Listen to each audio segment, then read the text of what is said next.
सकाळी सकाळी काहीतरी चांगलं ठरवून घराच्या बाहेर पडले, कारण की मला माझ्या आधार कार्डवरची बर्थ डेट आहे ना चेंज करून घ्यायची होती, कारण की ती चुकली होती. तर त्यामुळे आम्ही दोघंजणं चाललो होतो. पण मला काही माहिती की आम्हाला एवढं ते लोक फिरायला लावतील म्हणून. तर आम्हाला माहीत नव्हतं जायच्या आधी की तिथं गेल्यावर काय होणार आहे काय नाही. तोपर्यंत हा पण माझ्यासंग आला.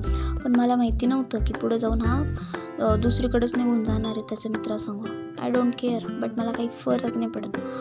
तर हॅलो गाईज, ओळखलं नसशान म्हणून ओळख करून देते.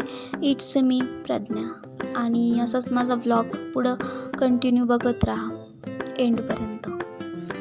तर गाईज इथं आम्ही गेलो, आणि इथं गेल्याच्या नंतर ना ते म्हणे की इथं तुमचं काम होऊ शकत नाही, तुम्ही दुसरीकडं जा किंवा नगरपालिका. हे जे माझं आता कार्डचं झेरॉक्स होतं त्याची काही हालत ह्या मुलाने केली, याला बघून घ्या.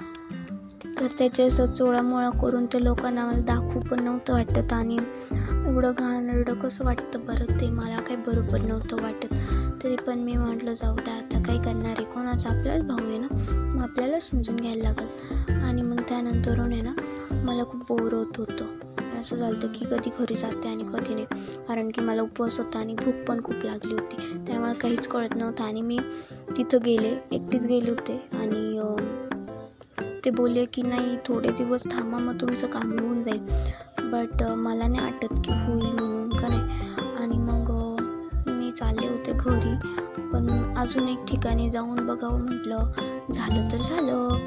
तर मग मी इथं पण आले, आणि इथं गेल्याच्या नंतर मला असं कळलं की त्यांना नाही का आपलं जन्माचा दाखला लागतो, आणि ते बोलले की तू जन्माचा दाखला घेऊन ये.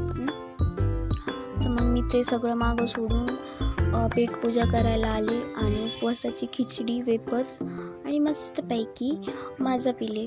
Bye bye.